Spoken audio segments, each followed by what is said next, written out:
It is much easier to buy and collect courses than it is to take real action in your business. Buying courses is easy. Even watching the lessons is easy. But implementing what you've learned, taking action, that's really challenging. Taking action can bring up all sorts of fears, which might lead to you procrastinating, waiting till the right time to begin, waiting for everything to feel perfect, waiting until you're less afraid. And guess what? The right time doesn't exist. Perfect doesn't exist. You're not going to feel less afraid until you take that action. Hey, welcome back to Imperfect Action. This is episode 735. Today's episode is for all of you who have a habit of buying courses and then never taking action on them, never completing them. I've been guilty of this in the past as well. And today I'm going to share a couple of reasons why we do it and how you can start to take action on all of the different ones that you've invested in this year, so that it isn't this waste of money that you're telling yourself it was, so that you don't feel guilty for having spent the money on those investments. So why do you have a stack of online courses that you've never completed? Well, sometimes it's going to be the course's fault. Sometimes it might be because the course itself isn't really designed for you to take action. Unfortunately, there are a lot of people out there in the online space who are really good at selling and not great at delivery. They're great at getting you excited, creating that motivation to buy, but then the actual course content isn't designed effectively to get you from point A to point B. And this isn't intentional most of the time. Most of the time when they create it, it's actually coming from a place of, I want to over-deliver. I want to give lots of value. And unfortunately, when somebody tries to over-deliver and adds everything that they can into the course, it can be really overwhelming. This is why I often tell my Launch Magic students, actually, you need to cut out a lot more of your course content rather than put all of these extra things in there. Because if somebody's not getting them to the finish line, to that desired result that they signed up for, if it's not getting them there faster, it's actually slowing them down. It's making it harder for them to complete. This is why I always design my courses with a very clear outcome in mind. And I design them in a way that's action first, moving them closer to that outcome. So I'm not giving homework for homework's sake. Whenever I have a workbook, it's a workbook that's designed to make implementing easier, implementing it into their business easier. For example, another offer of mine that is very action first is the podcast launch plan. It is literally step-by-step everything you need to do to launch a podcast. And we have had, of the 4,000 or 5,000 people who've bought it, we've had quite a few people who've bought it. And then they've been a little bit surprised. They're like, oh, I was expecting a lot more content. I was expecting, longer videos and things. And when they ask for a refund, what I go back to them and say is, well, do you want a course with long videos or do you want to launch a podcast? Because if you want to launch a podcast, this is going to get you there a lot quicker. But if you just want to learn about launching a podcast, I'll refund you and you can go and buy somebody else's course and you can learn about it. Because that's what the whole purpose of that product is to get somebody to the finish line of launching a course. It's not to teach them everything they need to know about podcasting, because that would be overwhelming and then they would never finish it. Now, that's one of the reasons why you might have collected courses that aren't right. But chances are that if it's been multiple different courses that you've bought and never taken action on, have you potentially considered that it's not the course's fault that you haven't completed it? And that if it's multiple different courses that you haven't been able to finish, it actually might be something within you. And I know that's a really difficult thing to face, but the truth is that it is much easier to buy and collect courses than it is to take real action in your business. Buying courses is easy. Even watching the lessons is easy. But implementing what you've learned, taking action, that's really challenging.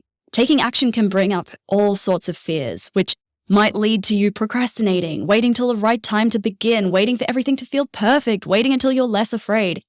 And guess what? The right time doesn't exist. Perfect doesn't exist. You're not going to feel less afraid until you take that action. And it creates this loop of procrastinating. I'm procrastinating. And now I feel bad because I've spent money on this course and I'm not using. And then you avoid it and you procrastinate more. And then you feel bad and you avoid it. You procrastinate more. And it becomes a spiral of just not feeling great. The only way out of that is to take action, unfortunately. Sorry to break it to you. That is the only way to get out of it. Maybe you keep buying online courses because you are looking for something external to save you. And it's easier to keep searching for a magic pill than it is to face the fact that you are responsible for your business and you are the only one who can take that action and get your business to where you want it to be. Nobody else can take that action for you. You have to do it. And anything that is unfamiliar and new, it's going to feel really scary in your business. It's going to feel a lot like you are headed down the wrong path just because you are not used to taking these kinds of risks. And the more little risks that you take in your business, the more comfortable you start to feel when you are in this position of something scary, when you're moving towards something scary. So the bad news is that there is no online course that is going to be the magic pill for your business. But the good news is the magic pill is within you. The magic pill is imperfect action, and it's going to feel a little bit scary. But if you can take that action, then that's when you start to see that momentum and that growth in your business. So what can you start to do about it? What can you do with this collection of courses that you've bought, you've spent money on, and you haven't used? Now, I'm guessing you probably don't feel so great about the fact that you have invested in these things and you haven't used them. I have been there before, and I've beat myself up internally about the fact that I have spent money on something I haven't used. But here's the first thing. Worrying about decisions you have made in the past, that is a waste of time and energy. You can't change it, so why worry about it? And instead of wasting time and energy regretting that $500 course you bought last year, you could easily go and put that same time and energy into making $500 in your business. Okay, so just remember that. Now, the easiest way to start taking action on the courses is to create a priority plan. Looking at that whole pile of courses that you have might feel a little bit overwhelming. Where do you even begin? What do you do next? And then you end up doing nothing because you feel so overwhelmed by how many there are. It feels a little bit pointless, right? Like there's so many, so why even bother? So instead, create a little spreadsheet where you list out all of the courses that you have and why you signed up for them, what you are hoping to get out of each of those courses. Then create a list of your current priorities in your business at the moment and ask yourself, what do I need to learn to achieve these priorities?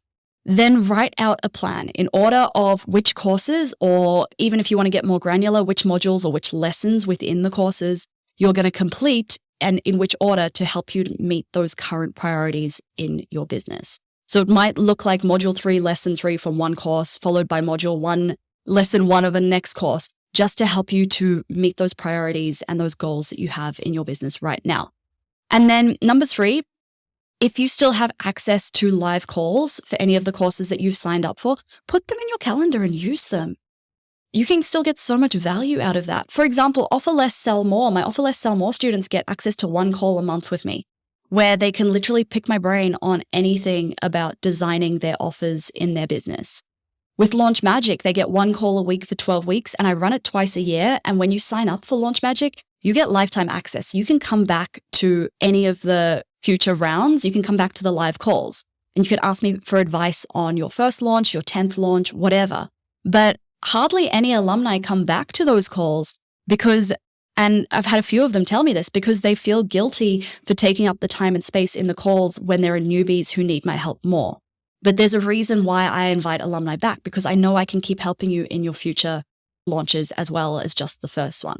So if you still have access to calls, put them in your calendar and make sure you go to those calls. And if you're listening to this and you're a Launch Magic alumni, our next round starts in early March. So keep an eye on your inbox. We'll send out the calendar events and the Zoom links for all of those calls next round. And come along, bring your questions. So there you go. It's a pretty common thing to be collecting those courses and not using them, I know. And a lot of the time, it's not the course's fault. It's simply because taking action feels really scary. And the more that you can get comfortable taking that scary action, the easier it's going to be over time. That is it for today's episode. If you're not already subscribed to the show, please hit the subscribe button. It just means you'll get each new episode straight to your podcast app every Monday, Wednesday, and Friday. Thanks so much for listening. Catch you next time.